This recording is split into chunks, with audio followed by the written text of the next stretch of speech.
Eh bien, Los Chavales, une période tout simplement délicate pour le Real Madrid. On le sait puisqu'on le voit avec toutes ces informations qui sortent en ce moment, où ça peut paraître évidemment plus négatif que positif. Bien entendu, de l'inquiétude autour de tout cela. On a tendance à se demander aussi si tout finira par aller dans le bon sens pour le Real Madrid, si tout finira par revenir dans l'ordre. Mais on le sait, c'est tout simplement pas facile. Buenas a todos y a todas, j'espère que vous allez bien, c'est Baki Koné de Madrid.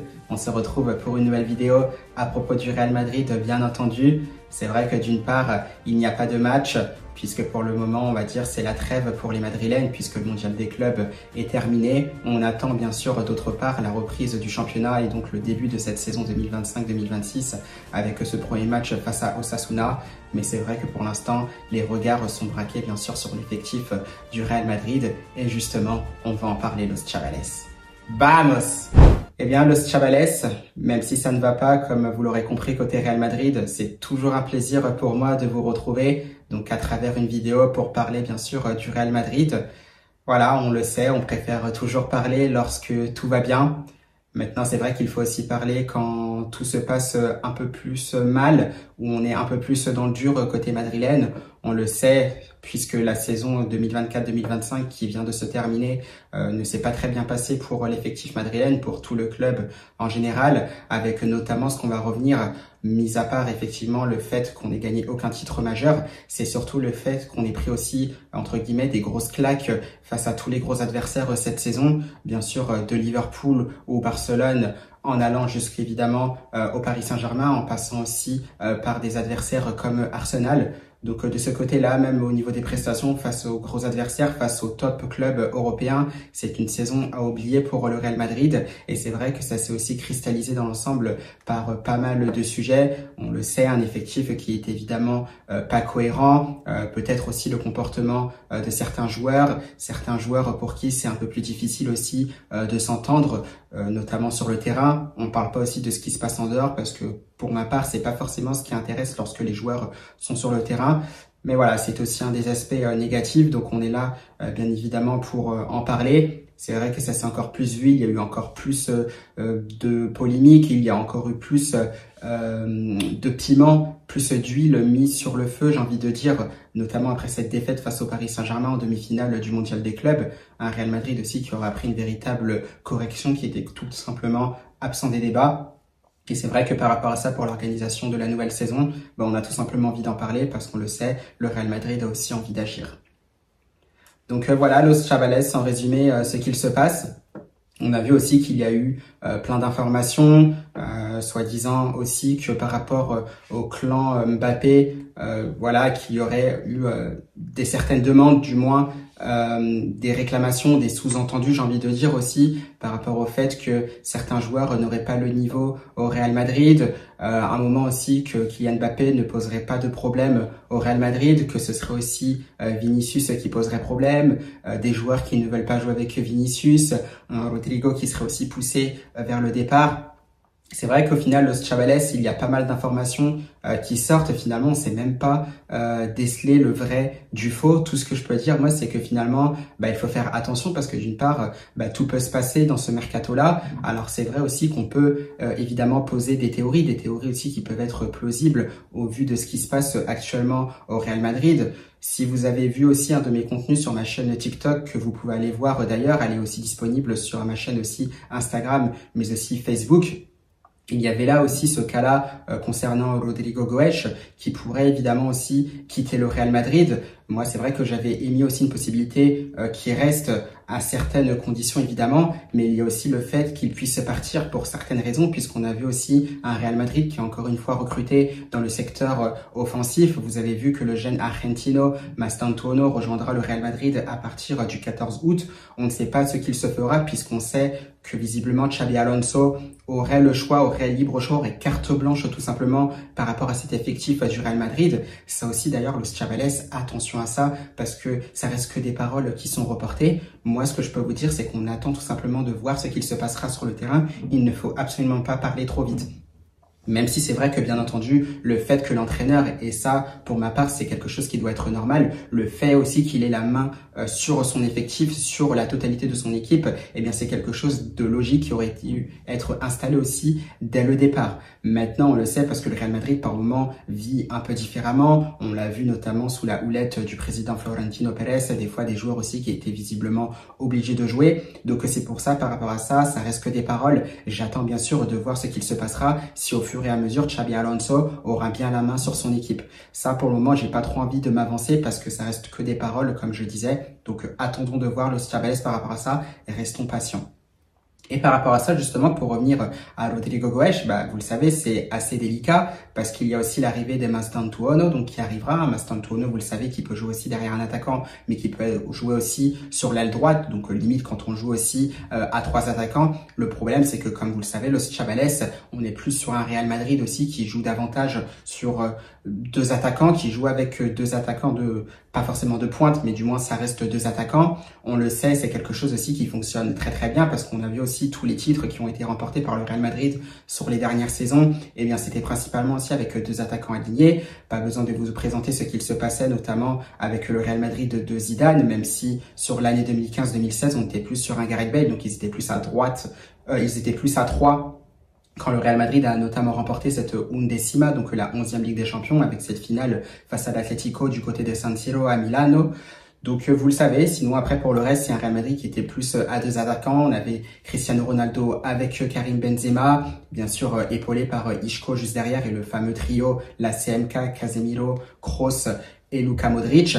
Et c'était pareil aussi pour la saison donc 2017-2018 où c'était le même effectif, donc à quelques détails près. Je crois que c'était par exemple Ramos pour c'était par exemple Pepe pour Varane, mais ça c'était plus du coup de 2016 à 2017. Mais sinon c'est un effectif qui restait pareil avec 2 attaquants aussi qui étaient alignés à chaque fois, Benzema et Cristiano. Et ensuite, qu'est-ce qui se passe sur les années suivantes?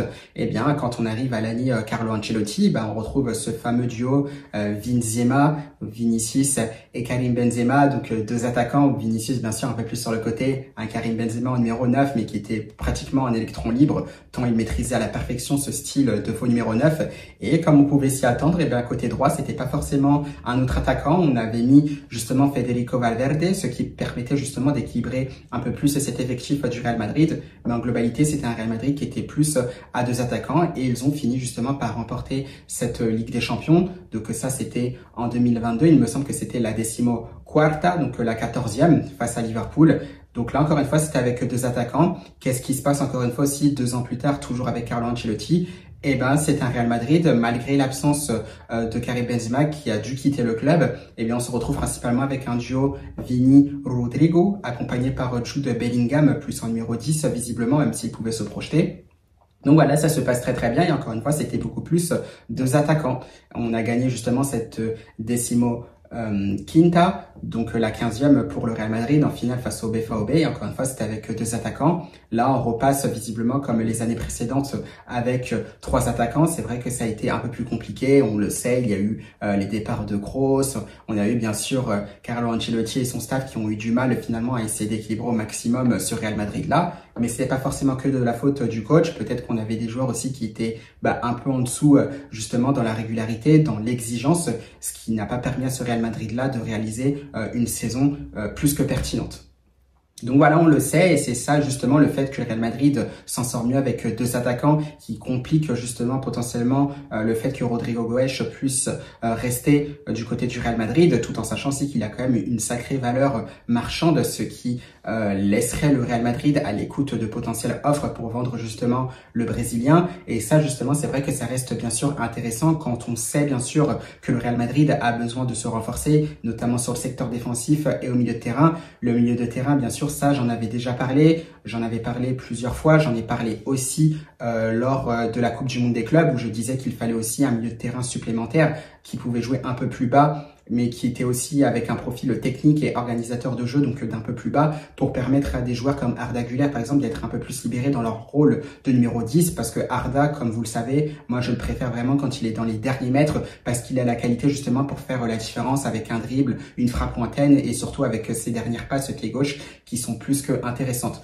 Donc l'OSS est un Real Madrid qui doit se renforcer dans ce secteur-là, mais vous le savez certainement, parce que le Real Madrid doit avoir quasiment des joueurs à chaque ligne qui doivent faire partie du top 3 mondial. Ça c'est mon avis. Vous êtes le Real Madrid, vous êtes le plus grand club au monde. Et qui dit plus grand club au monde, vous devez avoir des joueurs qui doivent faire partie du top 3 mondial. Ça, pour moi, ça reste indéniable. À la limite, top 5. Et il faut réagir. Mais ce qui pose problème, c'est que justement, ça a un coût. Et pour justement rester, on va dire, assez équilibré, parce que vous le savez, le Real Madrid est quand même un club qui fait, mine de rien, attention à ses dépenses, et qui dit faire attention à ses dépenses, ça passe aussi par peut-être vendre un joueur pour équilibrer tout ça, tout en sachant que vous avez recruté Mastantuono. Et on le sait, on s'attend peut-être aussi à une vente durant l'été, à voir qui ce serait, parce qu'on le sait, Rodrigo Wesh aussi aimerait rester. Vini, finalement, on ne sait pas, même si j'aimerais qu'il reste, parce que ça aussi, c'est un sujet qui est tout aussi intéressant, le cas Vini-Mbappé. Los Chavez, moi, ce que je peux vous dire, c'est que certes, ça n'a pas fonctionné. On critique les deux, ça, c'est un fait. Maintenant, c'est qu'une première saison. On ne peut pas s'arrêter comme ça, on est obligé de leur laisser une deuxième chance quoi qu'il arrive. Et c'est pour ça aussi que je valide le fait qu'une réunion soit potentiellement organisée par le club madrilène pour discuter avec les joueurs, savoir justement ce qu'ils attendent, quel est leur objectif avec le Real Madrid, notamment pour la saison prochaine, mais aussi à long terme, pour savoir ce que le club peut faire par la suite. Mais dans tous les cas, moi, c'est vrai que je serais plus pour leur laisser une seconde chance. Moi, j'en avais déjà parlé pour Vini. Ça arrive, bien sûr, de rater une saison. C'est la première fois que le Brésilien rate une saison également depuis qu'il s'est élevé au rang des meilleurs joueurs du monde.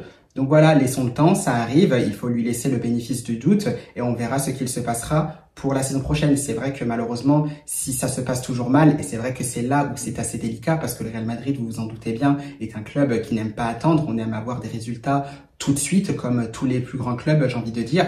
Mais voilà, par rapport à tout ce que Vinicius a montré, on est obligé de lui laisser le bénéfice du doute, Los Chavales. C'est pas pour ça qu'il est moins bien en ce moment, qu'il faut l'enterrer, qu'il faut lui demander de partir. Maintenant, c'est vrai que si son comportement n'est pas adéquat, si son comportement n'est pas bon d'après ce qu'il se dit selon certains médias, c'est vrai que là, il faudra faire attention et peut-être qu'il y aura des décisions qui seront prises. Mais dans tous les cas, Los Chavales, laissez à Vinicius Junior le bénéfice du doute, laissez-le donc un peu respirer, se remettre dedans. Il y a une nouvelle saison qui arrivera, on verra comment ça se passera, mais d'abord qu'il discute aussi avec le club comme tous les autres joueurs pour se remettre aussi la tête à l'endroit parce que c'est vrai que c'était un peu plus compliqué quand même cette saison-là.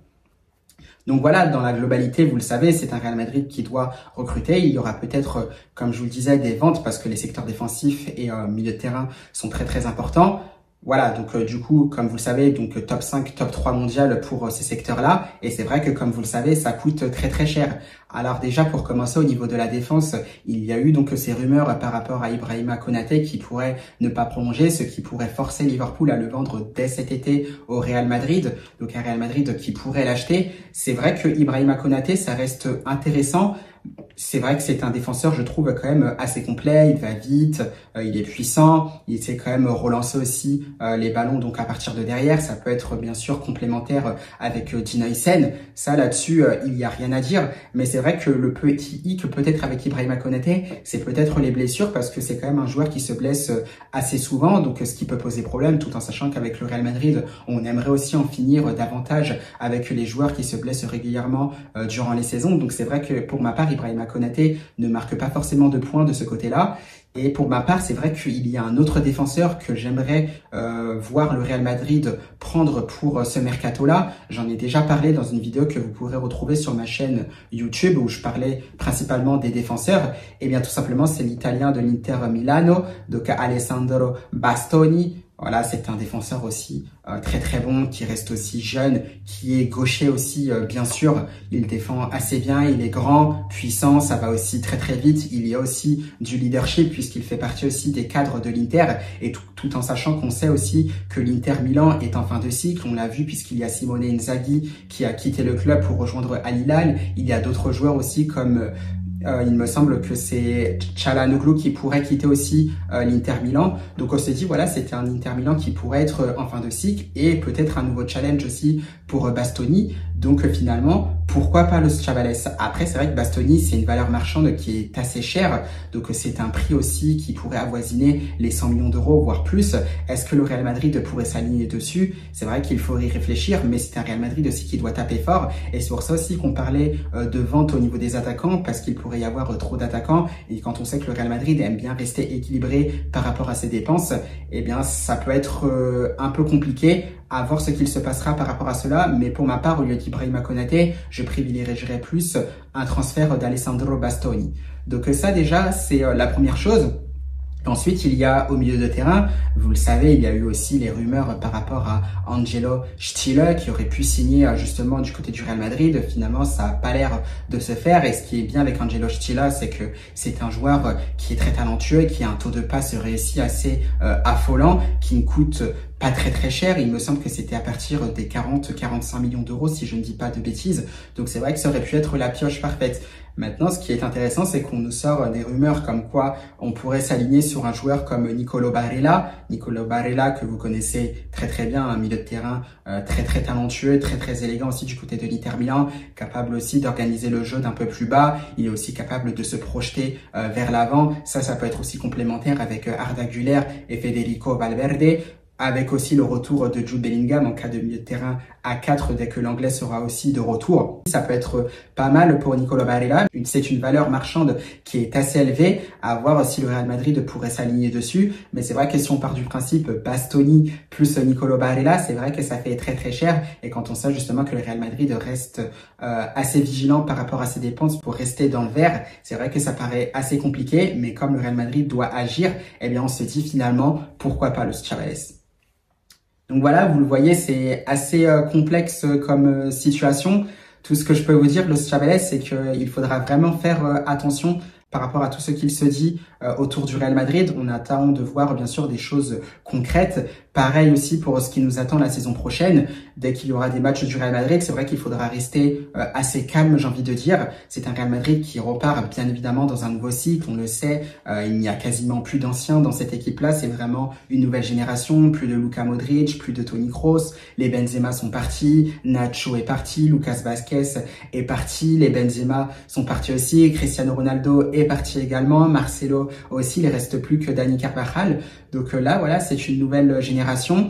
C'est vrai que ça ne se passera plus forcément comme ça se passait avant. C'est une nouvelle génération qui doit faire, bien entendu, ses preuves, même si parmi elles, il y a des joueurs qui ont déjà prouvé, qui ont déjà gagné des Ligues des Champions. Mais ça aussi, c'était avec le soutien des anciens qui étaient là aussi pour bien cadrer cette équipe-là. Maintenant, ils ne sont plus là. Comment ça va se passer, Los Chavales? Eh bien ça, j'attends de voir. Et c'est pour ça qu'il ne faudra pas s'enflammer trop vite par rapport à cette équipe du Real Madrid. Même s'il y a des bons résultats en début de saison, il faudra rester vraiment très concentré et vraiment très objectif par rapport à cela. On attend de voir. Il y aura aussi les premiers matchs de Ligue des Champions qui arriveront. On jouera bien sûr des grosses équipes, des équipes du top 1, enfin du chapeau 1, j'ai envie de dire, puisque le Real Madrid a fini deuxième. Et après, il y aura bien évidemment les huitièmes de finale, les quarts de finale à partir donc de 2026, sauf surprise inattendu, ce qui peut être possible parce qu'on ne sait jamais ce qui peut se passer côté Real Madrid, mais dans l'ensemble dans le football. Donc on attend de voir par rapport à cela Los Chavales. Et par rapport à ça, j'ai envie de dire, faisons confiance à ce Real Madrid. C'est vrai que c'est une période un peu plus compliquée, comme je vous le disais. Ça arrive à tous les clubs, voilà, ça arrive de faire des erreurs, des mauvais choix. Mais le principal, voilà, je pense que c'est de rester aussi derrière ce club qu'est le Real Madrid. C'est vrai qu'on a souvent pointé du doigt un tel ou un tel pour avoir fait des erreurs durant la saison. Mais la vérité, Los Chavales, c'est qu'on est un club. Et je pense que le fait qu'on soit un club aussi, pour ma part, je pense que tout le monde est fautif. Les joueurs sont fautifs, l'entraîneur a peut-être aussi été fautif, la direction a peut-être aussi été fautive sur certains choix. Peut-être que nous, supporters aussi, on a été fautifs sur certaines actions. Peut-être que le fait aussi, à un moment, de laisser tomber un joueur comme Vini Junior, peut-être que ce n'était pas forcément la bonne solution. Donc voilà, c'est tout ça finalement un club Los Chavales. C'est pas que les joueurs et c'est pas que l'entraîneur. On reste tous fautifs quelque part. Et je pense que par rapport à ça, il faut aussi qu'on se remette quand même en question. Donc par rapport à ça, continuons de soutenir le Real Madrid. On espère que tout s'arrangera bien sûr par la suite.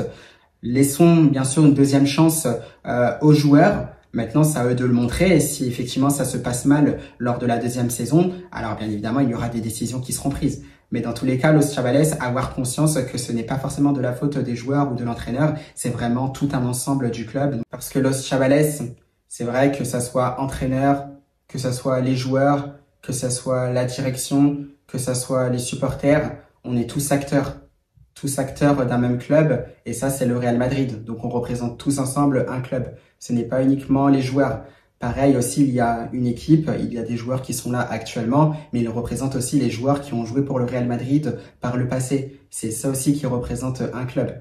Donc voilà, c'est un peu ça que je dis aussi quand on est tous fautifs. Ce n'est pas forcément de la faute que des joueurs ou que de l'entraîneur. Mais bien évidemment, comme je le disais, tout le monde a le droit à une seconde chance. On a fait des erreurs, ça fait partie aussi du sport, ça fait aussi partie du monde général, parce que moi, je n'ai jamais vu quelqu'un, une association ou une autre ne jamais faire d'erreurs. Ça fait partie évidemment du cycle de la vie, et c'est ça justement qui nous permet d'apprendre, c'est ça aussi qui nous permet de devenir meilleur, c'est ça aussi qui nous permet d'être le plus proche de la perfection possible, parce que la perfection n'existe pas, Los Chavales.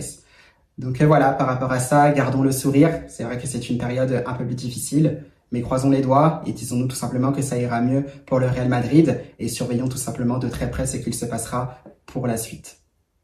Donc voilà, Los Chavales, c'est tout ce que j'ai à dire par rapport à cette vidéo-là. Bien évidemment, toujours derrière le Real Madrid, ça ne changera pas. On espère bien entendu que tout s'arrangera. On se retrouvera bien sûr aussi pour d'autres vidéos par la suite. Peut-être une vidéo donc pour ce qu'il s'est passé dans l'ensemble de cette saison 2024-2025, même si je l'ai un peu brièvement résumé avec surtout ces grosses défaites donc dans les matchs à gros enjeux face aux gros adversaires du top européen. Donc on essaiera de se retrouver prochainement là-dessus pour faire un petit bilan. Peut-être aussi, n'hésitez pas à vous abonner sur ma chaîne Instagram. Elle me permettra aussi de faire du coup des petites questions que vous pourrez me poser donc sur ma chaîne Instagram, et moi je pourrais faire aussi une vidéo sur ma chaîne YouTube pour y répondre, donc comme un FAQ si vous préférez le dire ainsi. Donc ça aussi, ça peut être intéressant. Donc si ce sont des choses qui vous paraissent pertinentes, n'hésitez pas à vous abonner donc sur ma chaîne Instagram également pour cela, Los Chavales. Voilà, et aussi on n'oubliera pas le cas Mastantuono qui sera présenté je crois aussi à partir du 14 août, donc on suivra ça de près. On attendra aussi les premiers mots du joueur argentino, donc par rapport à son arrivée au Real Madrid, et surtout avec cette nouvelle saison qui commencera très bientôt. Et bien évidemment, on reste aussi à l'affût des potentielles signatures côté Real Madrid, des potentiels départs. Pour ma part, c'est vrai qu'au niveau des arrivées, vous le savez, en défense, je serais plus pour un Alessandro Bastoni qui a en plus cet avantage d'être gaucher. Je l'avais pas dit, mais aussi il y aura peut-être une vente potentielle de David Alaba qui gagne aussi un gros salaire. Ça, ce ne sera pas négligeable pour les ventes du Real Madrid, et surtout sur le fait d'équilibrer les dépenses, et pourquoi pas s'offrir un joueur comme Bastoni, et surtout un milieu de terrain à voir, peut-être Angelo Stiller, Nicolo Barella, parce qu'il faut prendre en compte aussi l'absence de Jude Bellingham durant plusieurs mois, Los Chavales. On se tient tout simplement au jus, j'ai envie de dire. Passez bien évidemment une belle fin de week-end, un beau 14 juillet aussi, parce que ça reste la fête nationale en France, et tout simplement à la Madrid.